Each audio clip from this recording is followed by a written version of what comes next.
Pada hari ibu mentuanya menghembuskan nafas terakhir, suaminya meminta cerai. Para tetamu yang hadir terdiam, semua mata tertumpu padanya, tetapi dia hanya bangun dengan tenang, menggoyangkan kedua-dua bahunya dan mula menari sambil tersenyum. Sila tekan butang langgan. Saya akan kongsikan sebuah kisah yang menyentuh hati beserta tuah keemasan.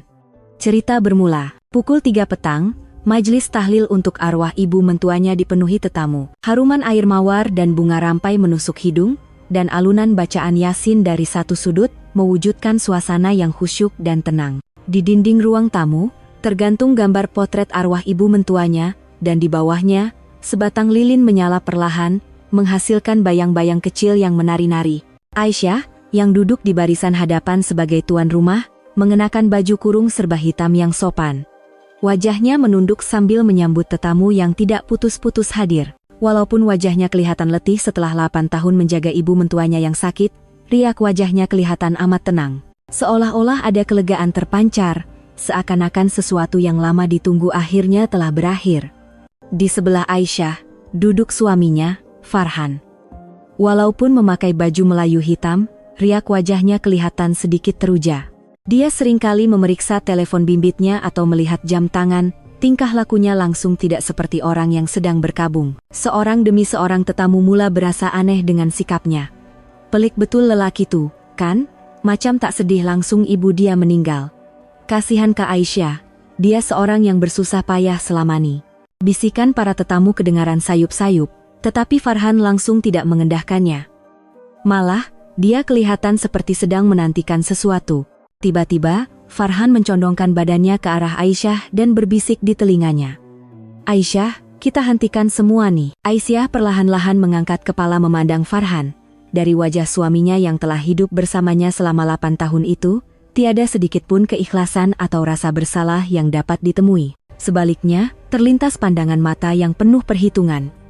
Apa maksud abang? Suara Aisyah kedengaran sangat tenang. Seolah-olah soalan itu sudah dijangka, dia langsung tidak terkejut. Cerai. Awak pun dah penat, kan? 8 tahun awak dah banyak berkorban. Sekarang, biarlah kita hidup dengan haluan masing-masing. Mendengar kata-kata Farhan, para tetamu yang duduk berdekatan mula menoleh. Pada mulanya, mereka saling berpandangan, seakan-akan tidak percaya dengan apa yang didengar. Ya Allah, apa yang dia cakap tuh? Di majelis tahlil pun nak cakap pasal cerai, wujud juga orang macam ni. Bisikan semakin kuat kedengaran. Namun, Farhan tidak peduli. Malah, dia meninggikan suaranya. Lagipun, mak dah tak ada. Tak ada sebab lagi untuk kita terikat, kan? Awak pun mesti nak hidup bebas. Tetapi, Aisyah tersenyum. Senyuman yang sangat tenang dan damai. Hujung bibirnya ternaik sedikit, menyebarkan ketenangan ke seluruh wajahnya. Kemudian, dia perlahan-lahan bangun dari tempat duduknya, dan mula menggoyangkan bahunya sedikit. Seolah-olah menari mengikut irama musik indah yang hanya dapat didengarinya. Boleh juga, kata Aisyah. Suaranya mengandungi ketenangan yang mendalam, yang tidak pernah didengari selama 8 tahun. Saya pun dah lama teringin nak hidup bebas. Para tetamu mula berbisik dengan lebih hebat. Dia dah gila ke? Apa yang dia buat di majelis tahlil nih? Kak Aisyah dah tak betul ke? Namun, Yasmin, sahabat Aisyah yang duduk di sebelahnya, berpikir sebaliknya. Akhirnya, ia bermula. Yasmin tahu betapa telitinya Aisyah telah membuat persiapan selama 3 bulan yang lalu. Farhan kelihatan tergamam. Dia menyangka Aisyah akan menangis merayu atau sekurang-kurangnya terkejut, tetapi reaksi ini langsung tidak dijangkanya. Kenapa dengan awak nih? Kenapa gembira sangat? Bukan apa-apa. Cuma, perasaan saya sangat gembira, kata Aisyah sambil duduk semula.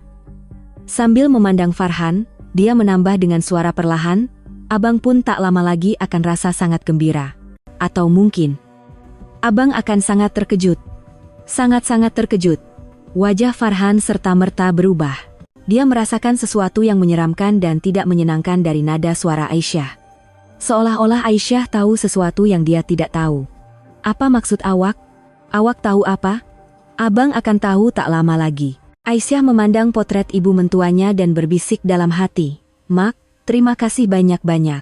Terima kasih kerana mak, akhirnya saya boleh benar-benar bebas. Senyuman yang terukir di wajah Aisyah pada saat itu adalah senyuman kebebasan yang mutlak. Ia adalah tarian kebebasan yang benar-benar datang dari hatinya. Para tetamu masih berbisik-bisik, tetapi tiada siapapun yang tahu betapa telitinya Aisyah telah merancang hari ini.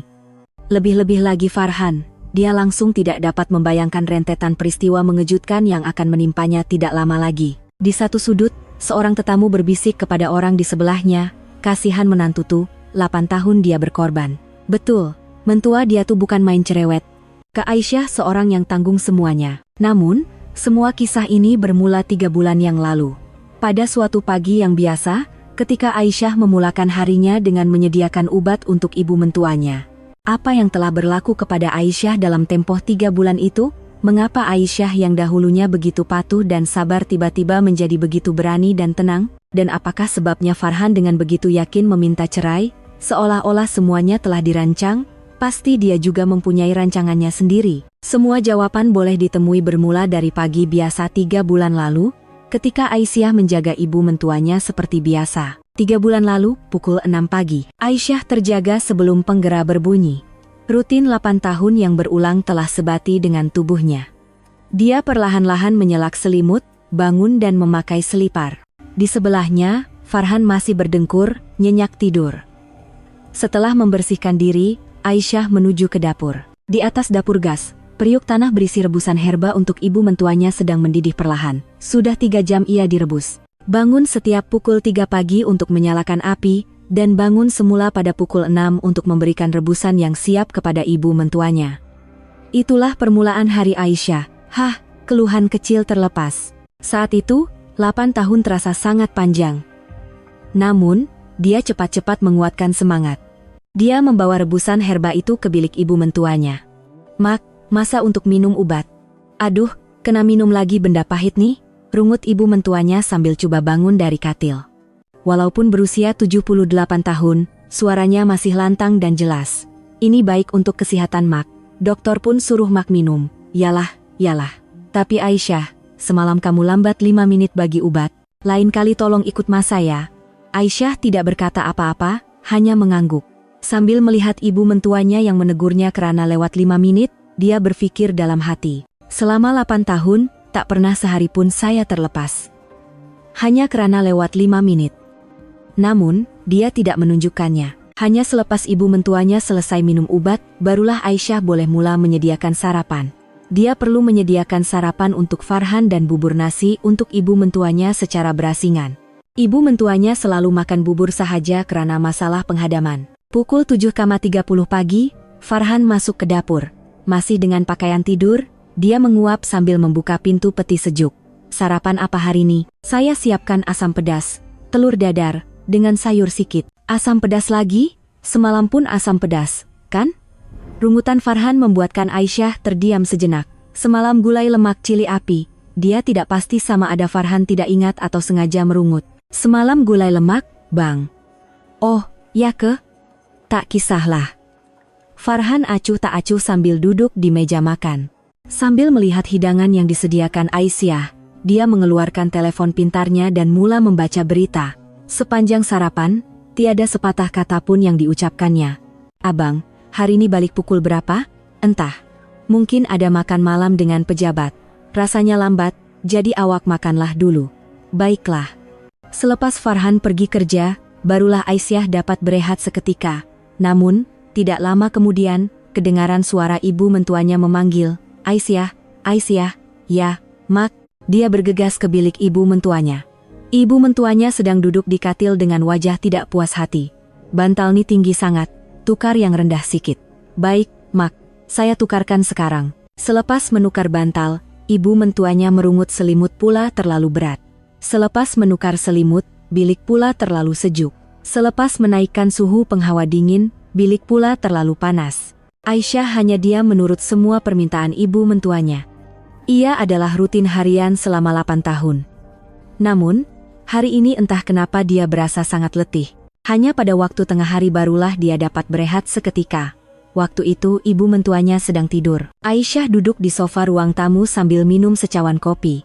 Tiba-tiba, dia menerima panggilan daripada Farhan. "Halo, Aisyah, abang nih. Hari ini abang mungkin lambat sangat." Boleh jadi esok pagi baru balik. Hah? Habis tuh abang nak tidur mana? Abang tidur rumah kawan. Jangan risau. Panggilan tamat. Aisyah memandang teleponnya dengan perasaan aneh. Sejak kebelakangan ini, Farhan sering pulang lewat. Dulu, walaupun ada makan malam pejabat, dia pasti akan pulang sebelum pukul 12 tengah malam. Tetapi sekarang, ada hari dia langsung tidak pulang. Kira-kira pukul 2 petang, sahabatnya Yasmin datang. Yasmin adalah rakan sekolah menengah Aisyah dan bekerja sebagai ejen takaful. Aisyah, kenapa muka kau pucat sangat nih? Penat sikit ye. 8 tahun hidup macam nih. Bukan senang. Mak mentua kau macam mana? Macam tulah. Tak ada beza sangat. Yasmin melihat sekeliling ruang tamu dan berkata, Farhan tuh buat apa sebenarnya? Kenapa kau seorang J yang susah payah? Farhan pun sibuk dengan kerja pejabat dia. Walaupun sibuk, itu kan mak dia. Sepatutnya dia tolong sikit, kan? Aisyah tidak menjawab. Sebenarnya, apa yang dikatakan Yasmin itu benar. Selama 8 tahun, hampir semua urusan menjaga ibu mentuanya dilakukan seorang diri. Farhan hanya sesekali membantu membawanya ke hospital. Itu sahaja. Yasmin, aku nak tanya sesuatu yang pelik sikit, boleh? Apa dia? Sejak kebelakangan nih, Farhan selalu balik lewat. Kadang-kadang langsung tak balik. Normal ke macam tuh? Wajah Yasmin bertukar serius. Pelik tuh. Jangan-jangan dia ada perempuan lain? Tak mungkinlah. Namun, di satu sudut hati Aisyah, syak wasangka mula bercambah. Tingkah laku Farhan yang berubah, telepon bimbit yang sering diperiksa, kerja lebih masa dan makan malam pejabat yang semakin kerap. Semuanya mencurigakan. Aisyah, kau betul-betul nak terus hidup macam ni ke? 8 tahun kau dah banyak berkorban. Kata-kata Yasmin membuatkan Aisyah termenung lama. Betul ke aku kena terus hidup macam ni? Sampai bila aku kena jaga mak mentua? Dan bolehkah Farhan benar-benar dipercayai? Malam itu, Farhan tidak pulang seperti yang dijangka. Aisyah, sambil merebus herba untuk ibu mentuanya, berpikir seorang diri. Sudah tiba masanya untuk melakukan perubahan. Namun, pada waktu itu, dia langsung tidak menyangka bahwa beberapa bulan kemudian, hidupnya akan berubah sepenuhnya. 2 hari kemudian, Aisyah sedang merebus obat herba malam untuk ibu mentuanya seperti biasa. Farhan sekali lagi memberitahu akan pulang lewat, dan ibu mentuanya sudah tidur awal. Dalam rumah yang sunyi, hanya kedengaran bunyi air mendidih dari periuk tanah. Tiba-tiba, kedengaran bunyi pintu depan dibuka. Dia melihat jam, baru pukul 9 malam. Farhan pulang lebih awal dari yang dijangka. Awalnya abang balik, kata Aisyah sambil berjalan ke ruang tamu. Namun, Farhan sedang bercakap di telepon. Melihat Aisyah, dia memberi isyarat tangan supaya senyap. Oke, faham. Nanti aku uruskan. Setelah menamatkan panggilan, Farhan berkata kepada Aisyah, tadi tuh panggilan kerja. Projek tengah sibuk sekarang. Oh, kasihan abang. Aisyah hanya mengiyakan, tetapi ada sesuatu yang aneh. Nada suara Farhan berbeza daripada biasa apabila bercakap dengan rakan sekerja. Kedengaran lebih lembut dan mesra. Tiba-tiba, teleponnya berdering lagi. Farhan melihat skrin teleponnya dan berkata dengan tergesa-gesa, maaf, abang kena jawab panggilan nih. Kali ini, dia masuk ke bilik sambil menjawab panggilan. Namun, pintu bilik tidak ditutup rapat, dan suaranya kedengaran keluar. Halo, sayang, lambat sikit abang telepon. Maaf ya. Langkah Aisyah terhenti. Suara itu jelas bukan suara untuk rakan sekerja. Nada suaranya jauh lebih mesra dan intim. Esok macam susah sikit. Ada hal kat rumah. Aisyah kembali ke dapur, tetapi telinganya masih memasang. Pada saat itu, secara naluri, dia mengeluarkan telepon bimbitnya dan mula merakam. Dia sendiri tidak pasti mengapa dia berbuat demikian, tetapi firasatnya kuat mengatakan ada sesuatu yang tidak kena. Suara Farhan terus kedengaran. Baiklah, kalau macam tuh kita jumpa lusa. Dan, abang pun rindu sayang. Tangan Aisyah mula menggeletar. Tidak dapat dipercaya suaminya sedang mengucapkan kata-kata rindu kepada orang lain. Panggilan tamat, dan Farhan keluar ke ruang tamu. Kerja lagi lah tuh. Sibuk betul sekarang nih. Ya. Aisyah menjawab seolah-olah tiada apa-apa yang berlaku, tetapi hatinya bergelora. Jelas sekali itu bukan panggilan kerja. Kenapa dia berbohong? Keesokan petangnya, berlaku satu peristiwa yang lebih mengejutkan. Kakak Farhan, Farah, tiba-tiba datang berkunjung. Farah jarang sekali datang walaupun diberitahu ibunya sakit. Tetapi entah kenapa hari ini dia muncul. Mak, macam mana? Alhamdulillah, sekarang nih keadaan dia stabil sikit. Lepas minum obat herbani nampak lebih baik. Baguslah. Farah singgah sebentar di bilik ibunya sebelum keluar dan mula berbual dengan Farhan di ruang tamu. Aisyah sedang menyediakan teh di dapur. Farhan, keadaan mak macam mana agaknya? Entahlah, dokter cakap apa hari itu? Farah dan Farhan mula berbual dengan suara perlahan. Aisyah yang tidak sengaja terdengar, menangkap perbualan yang aneh. Lagipun umur mak dah macam tuh, kita tak tahu bila apa-apa boleh jadi, kan? Betul tuh, Kak. Sebab tuh kita kena bersedia dari sekarang. Tangan Aisyah yang sedang membancuh teh terhenti. Persediaan apa yang mereka maksudkan? Aisyah tuh dari segi undang-undang tak ada hak waris, kan? Dia kan menantu J. Memanglah, secara faraid pun, kita berdua yang akan dapat. Hati Aisyah terasa bagai direntap. Ini bermakna jika ibu mentuanya meninggal, dia tidak akan mendapat apa-apa. Walaupun setelah 8 tahun menjaganya, sekali lagi, dia mengeluarkan telepon dan mula merakam. Tangannya menggeletar, tetapi dia coba menahannya. Tapi, rasanya tak perlu beritahu Aisyah kot. Nanti dia kecil hati pula kalau tahu awal-awal. Betul tuh. Biar dia tahu lepas mak meninggal nanti. Lagipun, ada takaful kan? Siapa penamanya? Mestilah nama aku. Aku kan anak lelaki dia. Baguslah. Jadi Aisyah memang tak dapat apa-apalah. Ya, nampaknya macam tulah. Kita hargai pengorbanan dia 8 tahun nih, tapi undang-undang tetap undang-undang. Aisyah terus merakam sambil berpura-pura sibuk menyediakan teh. Perbualan Farhan dan Farah berterusan, tapi kalau Aisyah tahu, macam mana agaknya reaksi dia nak buat apa? Dia tuh kan jenis yang lembut, 8 tahun sekalipun tak pernah merungut. Ya, dari segitu, dia memang menantu yang baik. Jaga mak pun seorang diri, tapi mak pun dah berumur, tak tahu sampai bila dia perlukan jagaan macam nih, kata Farah dengan nada yang penuh makna. Betul tuh. Sejujurnya, tak tahu sampai bila mak akan macam nih. Kak, jangan cakap macam tuh. Bukan, coba pikir secara realistik. Mak pun terseksa, Aisyah pun terseksa. Situasi ini tak baik untuk semua orang. Aisyah tidak tahan lagi mendengarnya. Dia membawa dulang teh ke ruang tamu. Teh dah siap. Oh, terima kasih, kata Farah sambil mengambil cawan. Tetapi riak wajahnya kelihatan canggung. Mungkin risau perbualan mereka didengari. Aisyah, terima kasih banyak sebab jaga mak, tak apa. Dah jadi tanggung jawab saya. Tapi 8 tahun tuh lama, kan? Entah sampai bila kena macam nih. Kata-kata Farah seolah-olah mempunyai maksud tersirat. Aisyah hanya tersenyum. Selepas Farah pulang, Aisyah mendengar semula file rakaman itu. Jelas kedengaran. Perbincangan tentang harta pusaka yang sama sekali tidak melibatkannya, uang takaful, dan kata-kata yang seolah-olah menantikan kematian ibu mentuanya. Selama 8 tahun nih? Apa yang aku buat sebenarnya?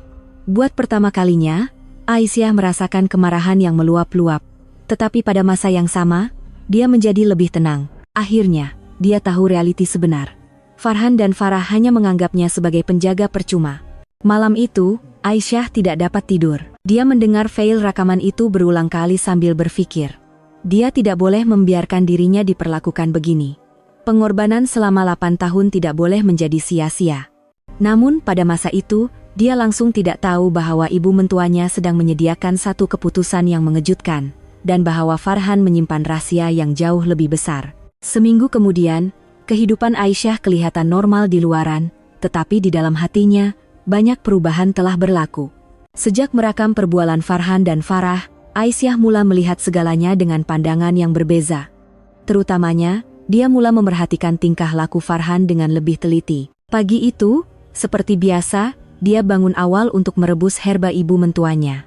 Terdengar suara Farhan bercakap di telepon dari ruang tamu. Pukul 5 pagi, dengan siapa dia bercakap? Aisyah mengintai perlahan dari celah pintu dapur. Farhan sedang duduk di sofa, bercakap dengan suara perlahan. Halo, sayang, abang nih. Maaf telepon awal pagi macam nih. Suara mesra itu lagi. Aisyah segera mengeluarkan teleponnya dan mula merakam. Semalam tak dapat jumpa, rindu betul. Hari ini boleh tak? Hati Aisyah berdebar. Jelas sekali dia sedang bercakap dengan perempuan lain. Keadaan kat rumah nih rumit sikit. Oh ya, pasal takaful tuh macam mana? Bila agaknya boleh selesai? Takaful? Aisyah memasang telinga dengan lebih tajam. Ya, rasanya tak lama lagi akan selesai. Jangan risau, sabar sikit lagi ya. Panggilan tamat, dan Farhan mengeluh. Kemudian, dia bercakap seorang diri, sikit lagi, tak lama lagi. Apa yang tak lama lagi? Aisyah berasa seram sejuk. Petang itu, ibu mentuanya tiba-tiba mengadu tidak sihat. Dia lebih sukar bernafas dari biasa dan batuknya semakin teruk. Mak, kita pergi hospital ya? Tak apalah, nanti makan obat lebih sikit, baiklah tuh. Tetapi menjelang malam, keadaannya semakin teruk. Dia mula demam dan berpeluh sejuk. Aisyah menghubungi Farhan. Abang, keadaan mak tak baik nih. Kena bawa pergi hospital. Abang tengah ada mesyuarat penting nih. Nampak serius sangat. Cepatlah balik. Sejam kemudian, barulah Farhan tiba di rumah. Melihat keadaan ibunya, riak wajahnya berubah. Mak, oke tak nih? Farhan. Susah nak nafas. Kita kena pergi hospital. Di dalam kereta menuju ke unit kecemasan, Aisyah memerhatikan Farhan secara senyap, wajahnya kelihatan risau, tetapi ada emosi lain yang bercampur. Seolah-olah dia sedang menantikan sesuatu. Selepas menerima rawatan kecemasan di hospital, barulah keadaan ibu mentuanya stabil sedikit. Dokter keluar dan memberi penjelasan. Ini simptom awal radang paru-paru. Memandangkan usia beliau, kita perlu berhati-hati. Sebaiknya beliau ditahan di ward untuk beberapa hari. Baik, dokter, jawab Aisyah, tetapi Farhan bertanya soalan lain. Dokter, keadaannya tak berbahaya, kan? Buat masa sekarang stabil, tetapi memandangkan usianya, sistem imunnya lemah, jadi kita perlu pantau dengan teliti. Selepas dokter pergi, Farhan tiba-tiba mula menjawab panggilan. Halo? Oh, sekarang nih kat hospital, mak tiba-tiba sakit. Suara itu lagi. Aisyah mengeluarkan teleponnya dan merakam. Ya, radang paru-paru. Dokter suruh tahan ward beberapa hari. Ya, abang pun risau pasal tuh. Tetapi kata-kata seterusnya sangat mengejutkan. Kalau betul-betul jadi apa-apa. Pampasan takaful tuh boleh keluar, kan? Agak-agak bila? Aisyah terus merakam tanpa menunjukkan sebarang reaksi. Oke, faham. Kalau macam tuh kita tengok dulu macam mana. Pasal rancangan kita. Esok boleh jumpa tak? Walaupun ibu mentuanya dalam keadaan bahaya, dia masih sempat mengatur janji temu dengan perempuan lain. Aisyah mula melihat Farhan sebagai orang yang sama sekali berbeza. 2 hari kemudian, ibu mentuanya bernasib baik dan pulih, lalu dibenarkan pulang. Tetapi keadaannya masih sangat lemah. Selepas pulang, dia hanya terbaring di katil. Petang itu, ketika Aisyah membawa makan malam untuk ibu mentuanya, tiba-tiba dia berkata, Aisyah, selama ini, mak terlalu keras dengan kamu ke? Aisyah terkejut. Ibu mentuanya tidak pernah berkata begitu. Apa mak cakap nih? 8 tahun kamu banyak berkorban. Kerana mak, kamu korbankan seluruh hidup kamu. Suara ibu mentuanya kedengaran penuh penyesalan. Tak apalah mak. Kita kan keluarga. Dah jadi tanggung jawab saya. Keluarga. Betul. Kamu memang keluarga. Lebih baik daripada Farhan. Kamu macam keluarga sebenar. Kemudian, ibu mentuanya berkata perlahan seperti bercakap seorang diri. Mungkin maksilap selama ini. Farhan tuh macam cuma fikir pasal duit saja. Aisyah tidak percaya dengan apa yang didengarnya. Ibu mentuanya mempunyai pemikiran seperti ini tentang Farhan. Mak, tak ada apa-apa. Mak cakap seorang diri je. Tetapi Aisyah dapat merasakan. Ada perubahan yang berlaku dalam hati ibu mentuanya. Mungkin setelah merasa hampir dengan kematian di hospital, ibu mentuanya telah menyadari sesuatu.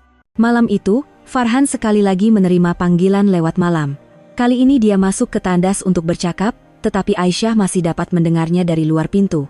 Ya, mak dah oke sikit.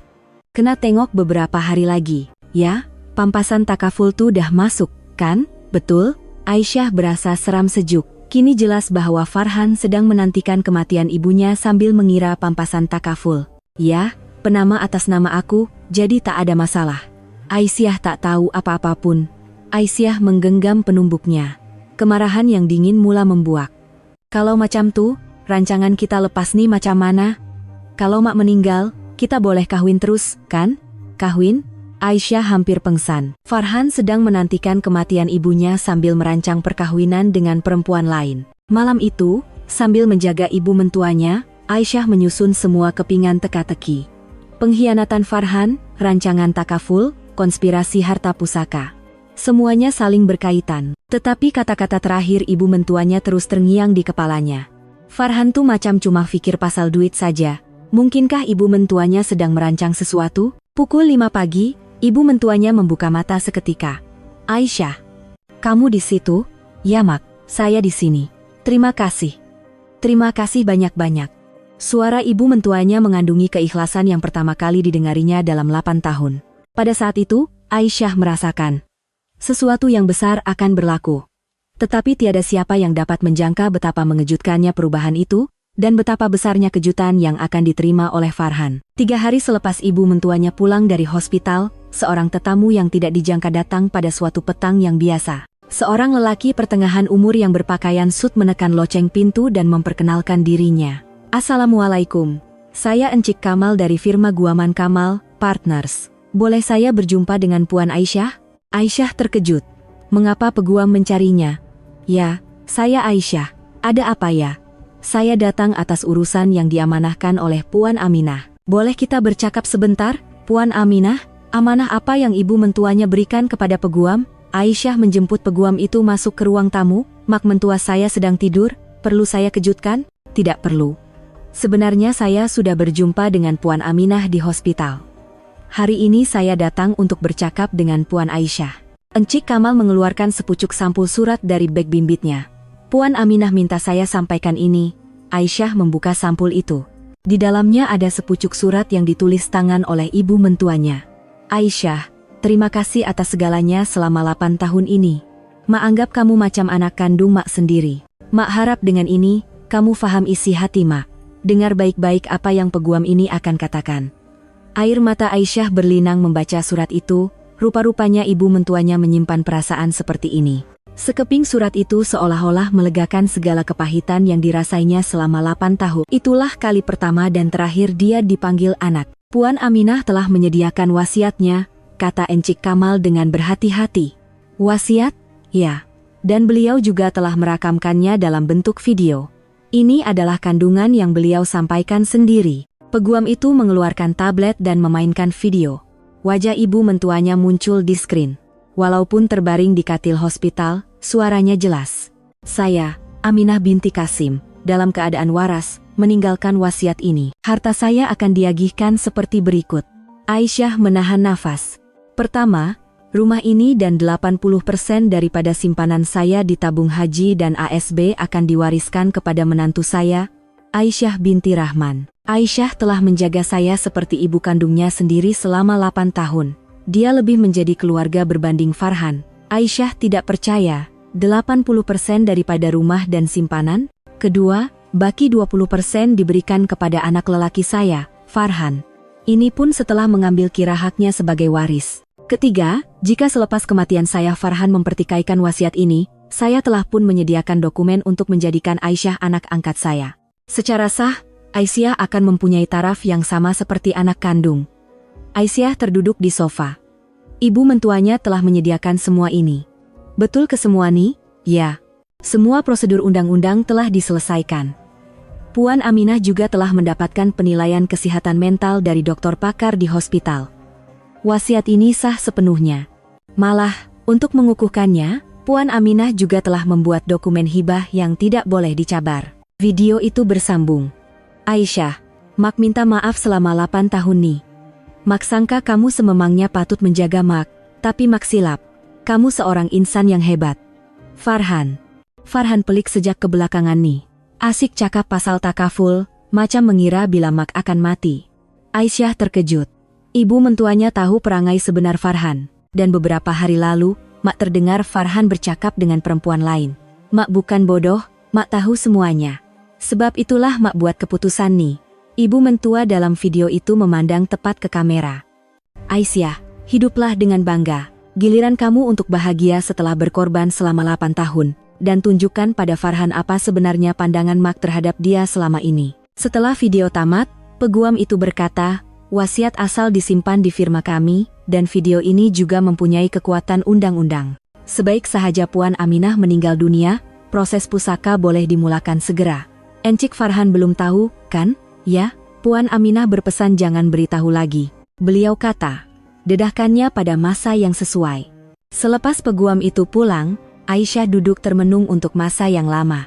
Tidak dapat dipercaya ibu mentuanya tahu segalanya dan telah menyediakan semua ini untuknya. Tiba-tiba, kedengaran bunyi pintu depan dibuka. Farhan pulang dari kerja.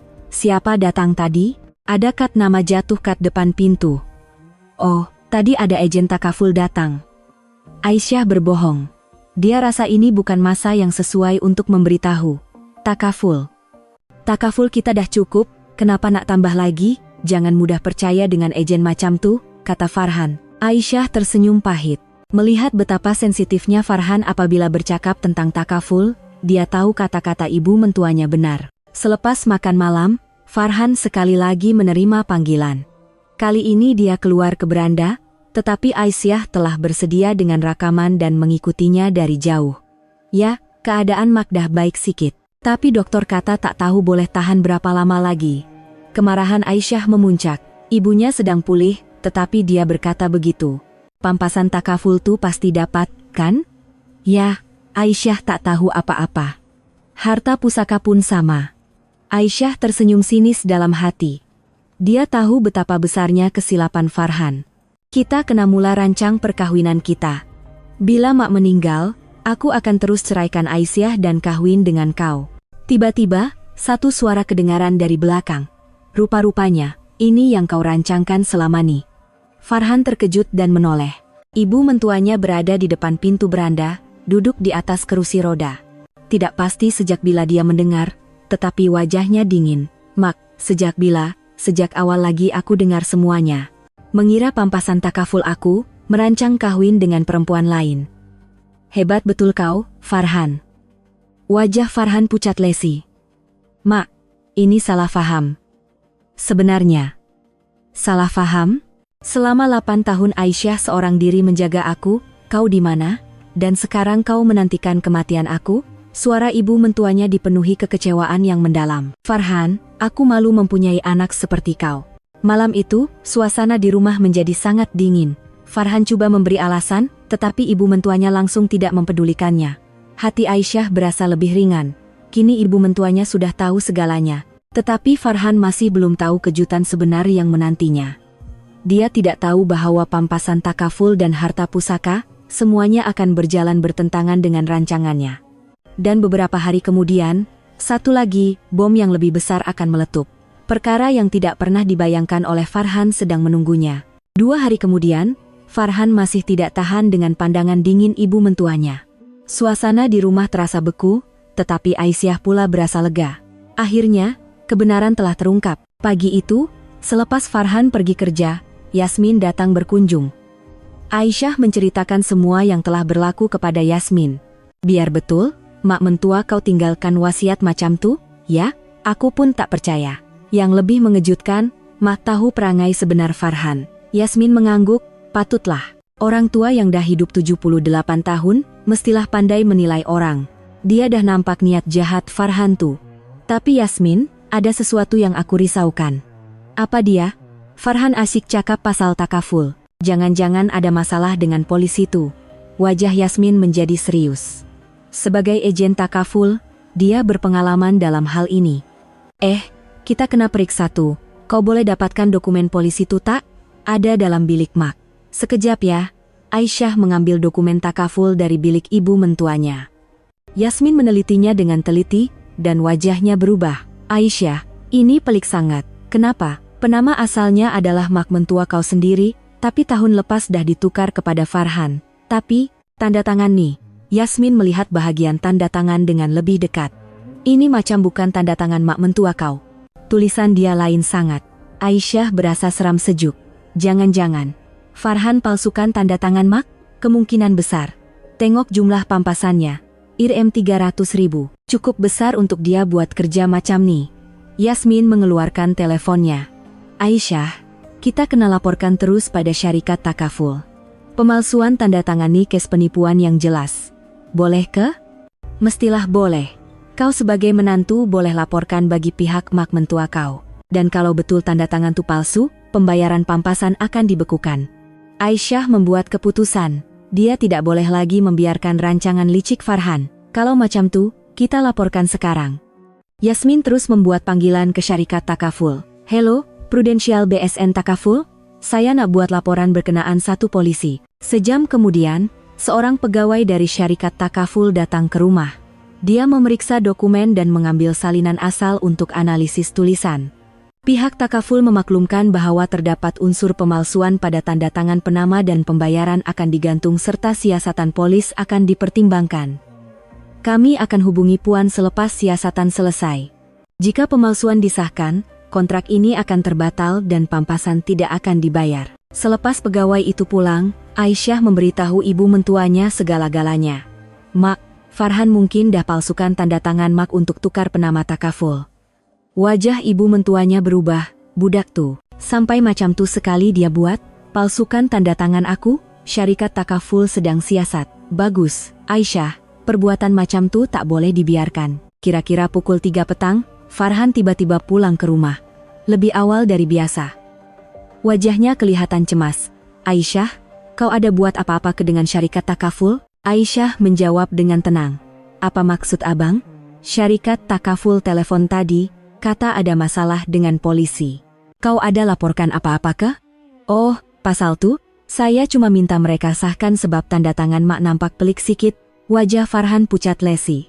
Tanda tangan pelik? Apa yang pelik? Tanda tangan kad borang tukar penama tuh nampak lain dari tanda tangan Mak yang biasa. Saya cuma risau kalau Mak tersilap tanda tangan, jadi saya minta mereka periksa. Farhan bergegas ke bilik ibunya. Mak ingat tak Mak ada tanda tangan borang takaful tahun lepas? Ibunya menjawab dengan suara dingin. Aku tak pernah tanda tangan apa-apa borang macam tuh. Tak mungkin. Mesti Mak dah tanda tangan. Aku tak pernah suruh tukar penama kepada kau, dan aku tak pernah nampak pun borang tuh. Macam mana boleh ada tanda tangan aku? Farhan terdiam. Dia tidak boleh memberi alasan lagi. Tiba-tiba, telepon Farhan berdering. Panggilan dari syarikat takaful. Hello? Perbualannya kedengaran sehingga ke ruang tamu. Ya, Prudential BSN Takaful di sini. Hasil siasatan mengesahkan terdapat unsur pemalsuan tanda tangan. Pembayaran bagi polisi ini digantung serta-merta. Kami juga sedang mempertimbangkan untuk membuat laporan polis. Sila datang ke pejabat kami. Panggilan tamat, dan Farhan terduduk. Apa dah jadi nih? Kenapa jadi macam nih? Aisyah berkata dengan tenang. Abang palsukan tanda tangan Mak, kan? Aku Cuma tamakan duit 300.000 tuh dan sanggup tipu Mak sendiri, kan? Ibu mentuanya keluar dari bilik dengan kerusi roda. Farhan, Mak betul-betul kecewa. Mak masih hidup, tapi kau dah coba nak curi duit takaful Mak? Mak, ini salah faham? Saya bukan salah faham, dah terbukti kau palsukan tanda tangan aku. Tiba-tiba telepon berdering lagi. Kali ini Farhan coba untuk tidak menjawab, tetapi panggilan itu terus masuk. Jawablah, kata Aisyah. Hello? Suara seorang wanita kedengaran dari telepon. Abang, saya nih. Apa dah jadi? Syarikat takaful telepon saya tadi. Aisyah dan ibu mentuanya mendengar suara itu. Farhan panik dan coba mematikan panggilan, tetapi sudah terlambat. Abang, macam mana dengan janji kita? Kata bila dapat duit takaful kita akan kahwin? Wajah ibu mentuanya menjadi lebih dingin. Farhan, siapa perempuan tuh? Mak, itu. Kerana 300.000 kau sanggup palsukan tanda tangan aku, curang dengan istri kau. Beginikah anak aku sebenarnya? Farhan benar-benar terperangkap. Rancangan takafulnya terbongkar, hubungan sulitnya juga terbongkar. Dan dia belum lagi tahu bahwa ibunya telah mewariskan semua harta kepada Aisyah. Mak, tolong bagi saya satu peluang lagi. Peluang? Selama 8 tahun Aisyah seorang diri menjaga aku, kau di mana? Dan sekarang kau coba curi duit takaful aku? Aisyah hanya memerhati dengan tenang, semuanya berjalan seperti yang dirancang. Tetapi, ini belum berakhir. Masih ada kejutan yang lebih besar menanti. Malam itu, Farhan hampir tidak dapat tidur. Semua rancangannya hancur berkecai, tetapi dia masih tidak tahu. Peristiwa yang lebih mengejutkan akan berlaku tidak lama lagi. Keesokan paginya, suasana di rumah lebih dingin daripada semalam. Farhan kelihatan sangat lesu dengan lingkaran hitam di bawah matanya. Ibu mentuanya langsung tidak mau bertembung dengannya, manakala Aisyah menjalani harinya seperti biasa dengan tenang. Semasa sarapan, Farhan coba memulakan perbualan. Mak, pasal semalam tuh. Sebenarnya salah faham Je. Jangan sebut salah faham lagi. Palsukan tanda tangan aku tuh salah faham? Kurang dengan istri kau pun salah faham? Suara ibu mentuanya sedingin ais. Dan Farhan, aku udah buat semua keputusan. Tiada apa yang akan berubah lagi. Farhan ingin bertanya maksud ibunya, tetapi ibunya terus bangun dan masuk ke bilik. Kira-kira pukul 10 pagi. Ketika Aisyah membawa obat herba ke bilik ibu mentuanya, ibunya berkata perlahan, "Aisyah, telepon peguam. Suruh dia datang esok." "Esok? Ada apa, Mak?" Dah tiba masanya untuk beritahu Farhan tentang wasiat tuh. Tak ada sebab nak sembunyi lagi. Aisyah mengangguk. Keputusan ibu mentuanya kelihatan muktamad. "Dan Aisyah, file rakaman yang kamu simpan tuh ada lagi, kan?" "Ya, Mak, saya dah simpan di tempat selamat." "Bagus. Esok kita akan perlukannya juga." Sekitar waktu makan tengah hari, seorang wanita yang tidak dikenali muncul di hadapan rumah. Wanita dalam lingkungan awal 30-an itu kelihatan mundar-mandir di sekitar rumah. Aisyah memerhatikannya dari beranda. Wanita itu teragak-agak, berjalan hingga ke depan pintu tetapi tidak menekan loceng, lalu berpatah balik. Namun, dia tidak pergi jauh, sebaliknya duduk di sebuah kafe berdekatan sambil terus memerhatikan rumah. Itukah perempuan yang bercakap dengan Farhan? Naluri Aisyah kuat mengatakan wanita itu adalah teman wanita Farhan. Kira-kira pukul 2 petang, Farhan tiba-tiba pulang. Nampaknya dia keluar awal dari pejabat. "Aisyah, abang ada urusan penting, kena keluar sekejap." "Pergi mana?"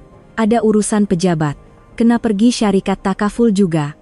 Melihat Farhan tergesa-gesa keluar, Aisyah mengintai dari beranda. Seperti yang dijangka, Farhan menuju ke kafe itu. Aisyah segera mengambil telepon bimbitnya dan mengekori dari belakang. Dari sebalik tingkap kafe, kelihatan Farhan dan wanita itu sedang berbual. Bersembunyi di sebalik bangunan, Aisyah merekam gambar mereka dengan kamera teleponnya.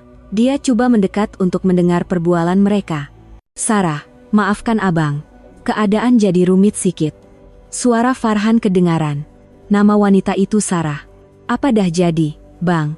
Duit takaful tuh macam mana?" "Syarikat takaful dah gantung pembayaran sebab syak tanda tangan dipalsukan." "Palsu? Maksudnya dah kantoi ke?" Aisyah berasa seram sejuk. Sarah juga tahu tentang rancangan takaful Farhan. "Dan, Ma abang dah tahu semuanya. Hubungan kita pun dah terbongkar. Habis tuh macam mana sekarang? Rancangan kawin kita? Nampaknya kita kena tunggu sampai Ma abang meninggal. Harta pusaka masih boleh dapat." "Abang, ada sesuatu yang saya nak beritahu." Suara Sarah tiba-tiba menjadi serius. "Apa dia?" "Saya mengandung." Farhan hampir tersembur kopi yang diminumnya. "Apa? Mengandung?" "Ya, dah 2 bulan. Saya dah sahkan di klinik." Aisyah terkejut tetapi terus merakam. "Kalau macam tuh, kita kena kawin lagi cepat, kan?" "Betul. Sebab tuh saya dah tak boleh tunggu lagi. Kita tak tahu bila Ma abang akan meninggal, tapi anak dalam kandungan nih terus membesar." Farhan memegang kepalanya. "Macam mana nih? Kena minta cerai dengan Aisyah ke?" "Mestilah. Saya pun nak hidup dengan tenang. Tapi keadaan Mak sekarang. Masalah takaful lagi. Abang, jangan-jangan selama nih abang cuma main-mainkan saya?" Suara Sarah kedengaran sedih. "Bukan macam tuh, cuma keadaan sekarang nih rumit." "Bukan rumit, tapi alasan. Kalau abang betul-betul nak kawin dengan saya, ceraikan dia sekarang juga." "Sarah, kalau tidak, saya akan besarkan anak nih seorang diri, dan saya akan beritahu Ma abang segalanya." Wajah Farhan pucat lesi. "Jangan, tolong jangan. Kalau Mak tahu, habislah abang." "Kalau macam tuh, apa abang nak buat?" "Baiklah. Esok abang akan cakap pasal cerai dengan Aisyah. Betul nih?" "Ya, dah tak boleh tangguh lagi." Apabila mereka hendak beredar, Aisyah segera meninggalkan tempat itu. Dalam perjalanan pulang, pikirannya bercelaru. Teman wanita Farhan mengandung. Dan esok dia akan meminta cerai. Tetapi Aisyah langsung tidak panik. Malah, hatinya tenang. Karena semua persiapan telah selesai. Setibanya di rumah, dia menceritakan segala-galanya kepada ibu mentuanya. "Mak, perempuan tuh mengandung. Dan esok Farhan akan minta cerai dari saya." Wajah ibu mentuanya menjadi lebih tegang. "Budak tuh, betul-betul melampau. Saya dah dapatkan file rakaman. Perempuan bernama Sarah tuh pun tahu semua rancangan takaful." "Bagus, Aisyah. Esok bila peguam datang, Kita dengarkan fail to sekali. Malam itu, apabila Farhan pulang, wajahnya kelihatan sangat serius. Dia hampir tidak makan malam dan asyik melihat telepon bimbitnya. Lewat malam, kedengaran suara Farhan bercakap dengan Sarah di telepon. "Ya, esok abang akan buat. Dah tak boleh tangguh lagi. Oke. Abang sayang awak."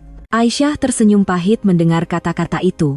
Kata-kata yang tidak pernah diucapkannya selama 8 tahun, tetapi begitu mudah diucapkan kepada wanita lain. Tetapi esok, semuanya akan berakhir. Farhan akan sadar betapa besarnya kesilapan yang telah dilakukannya. Aisyah kadangkala merasakan pandangan seorang wanita asing. Wanita muda yang seolah-olah memerhatikannya dari kafe berdekatan. Firasat buruk yang aneh melintasinya, dan sehingga itu, tiada siapa yang tahu bahwa Sarah telah merancang untuk muncul di majelis tahlil dan mendedahkan segalanya. Dan hari yang ditakdirkan itu pun tiba. Ibu mentuanya meninggal dunia secara mengejut pada waktu subuh. Ketika Aisyah hendak membawa ubat herba pagi, dia mendapati ibu mentuanya telah tidur buat selamanya dengan wajah yang tenang. "Mak, Mak." Panggilan Aisyah membuatkan Farhan berlari masuk. Melihat keadaan ibunya, Farhan terdiam seketika. "Mak, dah tak ada." Suara Farhan kedengaran bercampur baur, bukan hanya kesedihan. Seolah-olah sesuatu yang lama ditunggu akhirnya telah berlaku. Urusan pengebumian masih diuruskan oleh Aisyah. Farhan hanya berpura-pura membantu, tetapi sebenarnya sibuk bercakap di telepon dengan seseorang. "Ya, akhirnya dah berakhir. Sekarang kita boleh teruskan rancangan kita." Itu adalah suara Farhan bercakap dengan Sarah. Aisyah masih merakam setiap perbualan. Pada hari kedua majelis tahlil, pukul 3 petang ketika paling ramai tetamu, Farhan duduk di sebelah Aisyah dan berbisik. "Aisyah, kita hentikan semua nih, itulah saatnya." Tetapi kali ini, Aisyah sudah tahu segalanya. "Apa maksud abang? Cerai? Awak pun dah penat, kan? Sekarang, biarlah kita hidup dengan haluan masing-masing." Para tetamu mula menoleh. Aisyah tersenyum tenang sambil menggoyangkan bahunya sedikit. "Boleh juga. Saya pun dah lama teringin nak hidup bebas." Farhan kelihatan tergamam. Dia menyangka Aisyah akan menangis merayu, tetapi reaksi ini di luar jangkaannya. Abang pun tak lama lagi akan rasa sangat gembira. Atau mungkin, abang akan sangat terkejut. "Apa maksud awak?" Tiba-tiba, dari belakang, muncul Encik Kamal, peguam itu. "Maaf mengganggu. Saya datang untuk melaksanakan wasiat si mati." Para tetamu mula berbisik. Peguam itu mengeluarkan tablet dan memainkan video wasiat ibu mentuanya. Apabila wajah ibu mentuanya muncul di skrin, suasana menjadi senyap. "Saya, Aminah binti Kasim. Harta saya akan diagihkan seperti berikut. Rumah ini dan 80% daripada simpanan saya akan diwariskan kepada menantu saya, Aisyah binti Rahman." Wajah Farhan pucat lesi. Apa nih? "Aisyah telah menjaga saya seperti anak kandung sendiri selama 8 tahun. Dia lebih menjadi keluarga berbanding Farhan. Baki 20% sahaja diberikan kepada Farhan." Bila Mak buat wasiat nih, para tetamu mula berbisik. "Wah, menantu dapat bahagian paling besar. Patutlah, 8 tahun dia seorang jaga. Dan Farhan, aku tahu perangai sebenar kau. Kau coba curi duit takaful aku dengan memalsukan tanda tangan. Kau curang dengan istri kau. Aku tahu semuanya." Suasana menjadi riuh. Farhan coba bangun tetapi kakinya longlai, lalu dia terduduk. Aisyah bangun dengan tenang dan berkata, "Abang, ada satu lagi hadiah kejutan." Aisyah mengeluarkan teleponnya dan memainkan file rekaman. Perbualan Farhan dan Farah yang merancang pembahagian harta pusaka kedengaran. "Secara undang-undang, kita yang akan dapat. Tak perlu beritahu Aisyah." Para tetamu terkejut. Mereka rancang macam tuh? Memang anggap menantu tuh bodoh. Tiba-tiba, di pintu masuk, muncul seorang wanita asing. "Sarah, maafkan saya." Semua mata tertumpu padanya. Sarah berjalan dengan yakin ke hadapan Farhan. Abang dah ceraikan dia kan? Seperti yang abang janji?" Farhan tergesa-gesa coba menghalangnya. "Sarah, bukan sekarang, nanti kita bincang." "Kenapa bukan sekarang? Abang dah janji nak ceraikan dia." Para tetamu semakin riuh. "Siapa perempuan tuh? Skandal ke?" Sarah meninggikan suaranya. "Semua orang, saya ada sesuatu nak beritahu." "Sarah, tolong jangan. Nama saya Sarah, dan dalam perut saya ini ada anak Farhan." Suasana menjadi huru-hara. "Mengandung? Apa semua nih di majelis tahlil? Jadi Farhan memang orang macam tuh? Aisyah masih tenang. Dia merasakan ini adalah masa untuk mengeluarkan kat terakhirnya. Abang, ada lagi perkara yang akan mengejutkan abang. Aisyah memainkan rekaman perbualan Farhan dan Sarah di kafe. Pampasan takaful tuh pasti dapat, kan? Ya. Aisyah tak tahu apa-apa. Bila mak meninggal, kita kawin terus. Para tetamu benar-benar marah. Dia tunggu mak dia mati sebab nak duit takaful? Betul-betul tak tahu malu. Farhan benar-benar hancur. Bukan sahaja semua rancangannya gagal, malah dia dimalukan di hadapan semua orang. Aisyah, tolonglah. Ini semua salah faham. Bukan salah faham. Semua bukti ada. Aisyah mengeluarkan dokumen dari syarikat takaful. Pembayaran takaful dah digantung sebab pemalsuan tanda tangan. Dan mengikut wasiat mak, rumah dan sebahagian besar harta akan jadi milik saya. Sahabatnya, Yasmin, bangun dan berkata, "Encik Farhan, 8 tahun Aisyah berkorban, begini awak balas?" Para tetamu turut mengutuk Farhan, memang bukan manusia, Kak Aisyah terlalu baik sampai dipergunakan. Suami macam ni lebih baik tak ada. Sarah mendekati Farhan dan berkata, "Abang, saya nak hidup dengan tenang sekarang, cukuplah kita berjumpa secara sembunyi." Sarah, "Tidak. Saya pun orang yang bermaruah, saya mahu diakui sebagai ibu kepada anak abang." Aisyah memandang potret ibu mentuanya dan berkata perlahan, "Mak, sekarang saya dah benar-benar bebas." Sambil itu, dia menggoyangkan bahunya sedikit dan tersenyum. Ia adalah tarian kebebasan yang sebenar. Tarian kebebasan dari penindasan dan pengorbanan selama 8 tahun. Mungkin kelihatan aneh pada pandangan orang lain, tetapi bagi Aisyah, itu adalah ucapan selamat tinggalnya yang terakhir. Tanpa air mata atau kemaafan, hanya satu tekad senyap untuk hidup demi dirinya sendiri. Farhan terduduk kaku, tidak mampu berkata apa-apa. Pampasan takaful, harta pusaka, semuanya hancur. Hubungan sulitnya juga terbongkar di hadapan semua orang. Dia tidak tahu bagaimana hendak meneruskan hidup. Para tetamu seorang demi seorang datang memberi kata-kata semangat kepada Aisyah. "Kak Aisyah, baguslah macam ni. Lepas ni hiduplah dengan gembira, selama ni akak banyak bersabar." Petang itu, suasana majelis menjadi lebih hangat daripada biasa. Kehangatan itu adalah campuran kemarahan, simpati, dan kegembiraan kerana keadilan telah ditegakkan. Petang itu, selepas kebanyakan tetamu pulang, suasana menjadi lebih sunyi. Tetapi dalam kesunyian itu, masih terasa sisa-sisa badai yang baru berlalu. Farhan duduk termenung di satu sudut, manakala Sarah memerhatikannya dengan riak wajah yang rumit. Aisyah sedang memberi penghormatan terakhir di hadapan potret ibu mentuanya. "Mak, terima kasih banyak-banyak. Kerana Mak, saya dapat pertahankan hak saya." Yasmin mendekati dan meletakkan tangan di bahu Aisyah. "Kau memang hebat. 8 tahun kau sabar, tak sia-sia. Mak yang sediakan semuanya." Tiba-tiba, Farah, kakak Farhan, masuk dengan tergesa-gesa. Wajahnya cemas, mungkin baru mendapat berita. "Farhan, apa dah jadi nih? Macam-macam cerita orang cakap." Farhan mengangkat kepala memandang kakaknya. "Kak, semuanya dah berakhir." "Apa yang berakhir? Betul kemak ada tinggalkan wasiat?" "Ya, 80% rumah dan harta semua dapat Kat Aisyah." Wajah Farah pucat lesi. "Habis tu kita dapat apa? 20% tu pun aku yang dapat." "Akak, apa? Akak tak dapat apa-apa?" Suara Farah meninggi, membuatkan beberapa tetamu yang masih ada menoleh. Aisyah mendekat dengan tenang. "Selama 8 tahun ni, sekalipun akak tak pernah datang bertanya kabar Mak. Masa saya jaga dia seorang diri, akak ada tolong?" Farah terdiam. "Memang benar. Tapi aku kan anak kandung. Kalau anak kandung, sepatutnya lebih ambil berat. Bila saya telepon beritahu Mak sakit, akak selalu cakap sibuk, kan?" Seorang tetamu menyampuk. "Betul tuh, kami semua nampak Kak Aisyah seorang yang jaga dia 8 tahun. Anak kandung sendiri setahun sekali dua pun susah nak nampak." Seorang lagi tetamu menambah. "Memang patut Kak Aisyah yang dapat. Pengorbanan dia besar." Farah tidak dapat berkata apa-apa lagi. Pandangan orang sekeliling terasa dingin.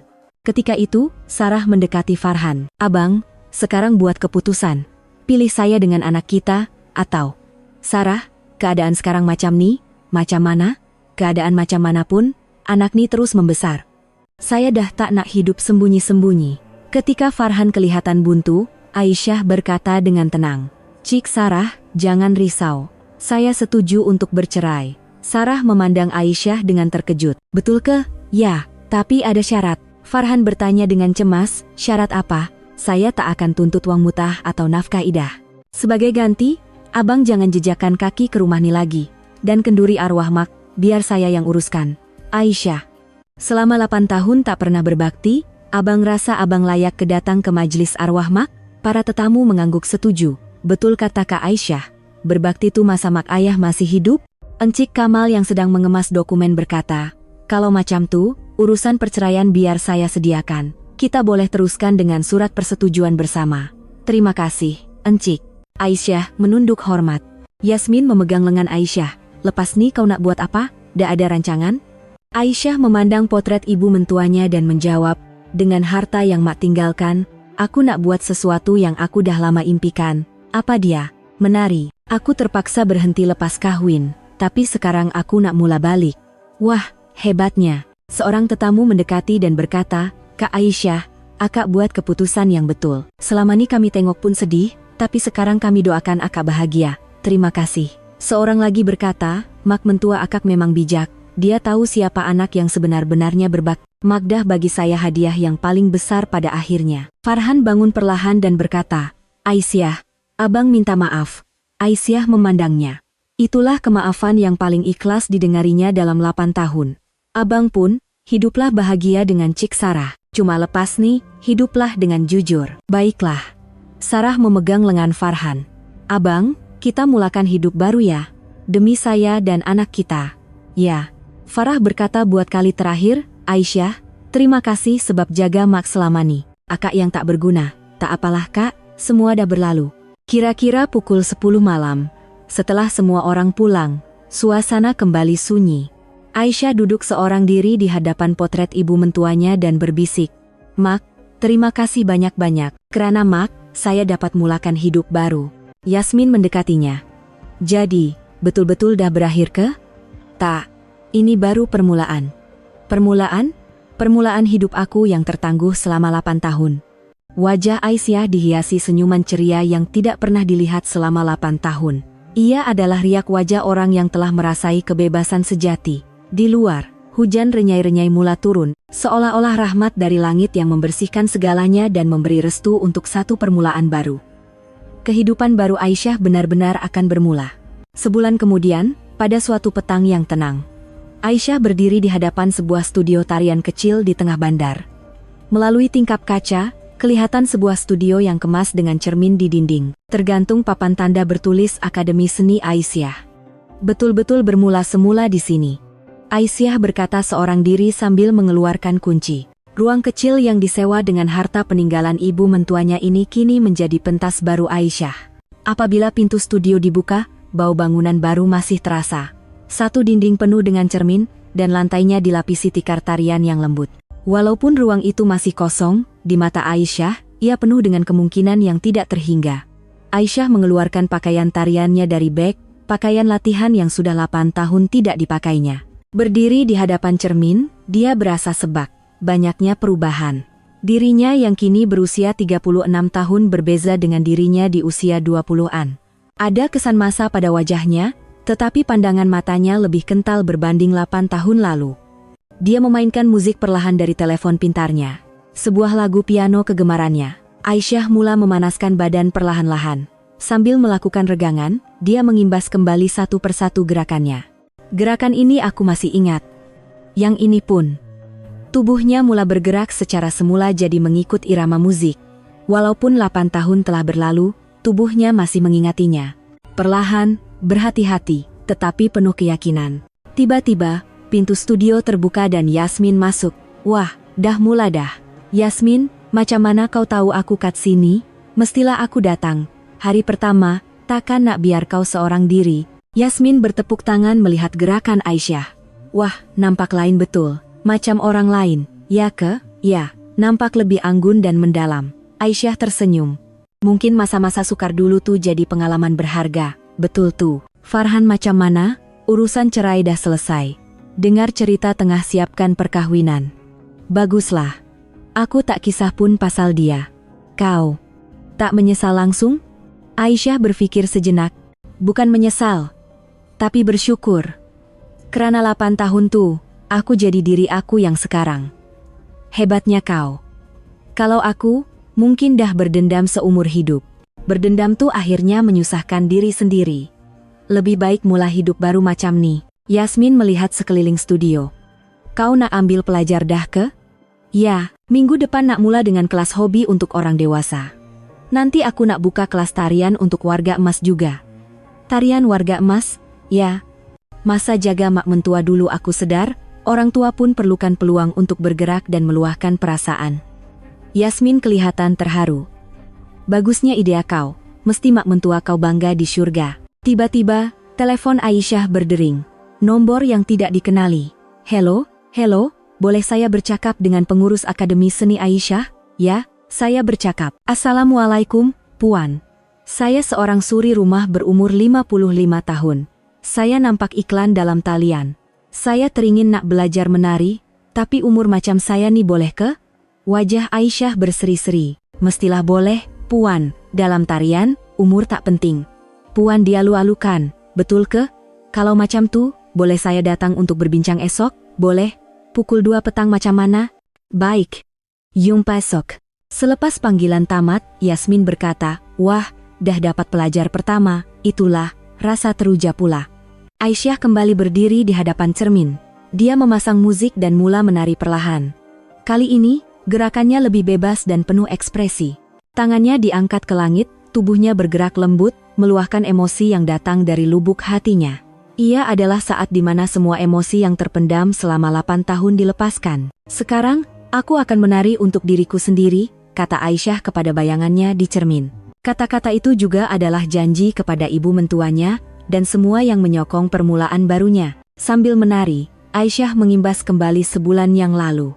Perceraian dengan Farhan berjalan lancar, dan urusan harta pusaka ibu mentuanya selesai secara sah.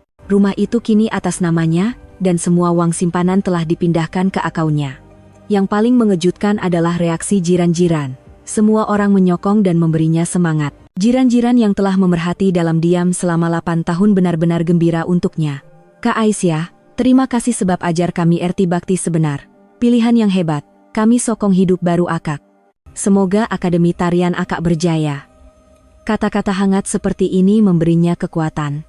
Apabila musik tamat dan Aisyah berhenti, Yasmin bertepuk tangan. Cantik sangat. Aku yang tengok pun terharu. Terima kasih, Yasmin. Kau nampak betul-betul bahagia. Riak wajah kau dah lain. Aisyah memandang cermin dan berkata, mestilah, aku sedang buat apa yang aku betul-betul nak buat. Hari semakin senja, cahaya matahari terbenam yang hangat masuk melalui tingkap studio. Diterangi cahaya itu, Aisyah menari sekali lagi. Kali ini, ia adalah tarian terima kasih untuk ibu mentuanya. Masa sukar selama 8 tahun, dan hadiah besar yang diterimanya pada akhirnya. Semuanya amat disyukuri. Mak, saya akan hidup dengan bahagia. Saya tak akan sia-siakan peluang yang Mak berikan. Selesai menari, Aisyah menunduk hormat. Bayangannya di cermin kelihatan sangat megah dan cantik. Kini, kehidupan baru Aisyah benar-benar telah bermula. Permulaan di usia 36 tahun, tetapi dia lebih yakin berbanding sebelum ini. Pengorbanan dan kesabaran selama 8 tahun tidak sia-sia. Segalanya seolah-olah persediaan untuk saat ini. Sambil menutup pintu studio, Aisyah berbisik seorang diri, esok, lusa, dan selamanya, aku akan terus menari. Tarian untuk diriku sendiri. Bukan lagi sebagai menantu sesiapa, tetapi dengan nama Aisyah. Ia adalah hari pertama di atas pentasnya sendiri. Seolah-olah semua masa yang telah hancur adalah persediaan untuk saat ini. Begitulah kisah baru Aisyah bermula. Bersama tarian, bersama harapan, dan bersama kebebasan yang sejati. Setelah 8 tahun yang panjang menahan sabar, Aisyah akhirnya dapat menari di atas pentasnya sendiri. Kadangkala hidup menguji kita, tetapi semua masa itu mungkin adalah persediaan untuk hari esok yang lebih baik, seperti yang ditunjukkan oleh Aisyah.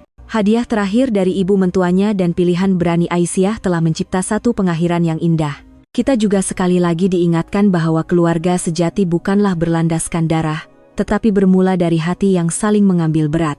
Jika Anda ingin mengikuti lebih banyak drama yang hangat dan menyentuh hati seperti ini, jangan lupa tekan butang langgan, kami akan kembali dengan kisah yang lebih menyentuh. Semoga hari Anda indah,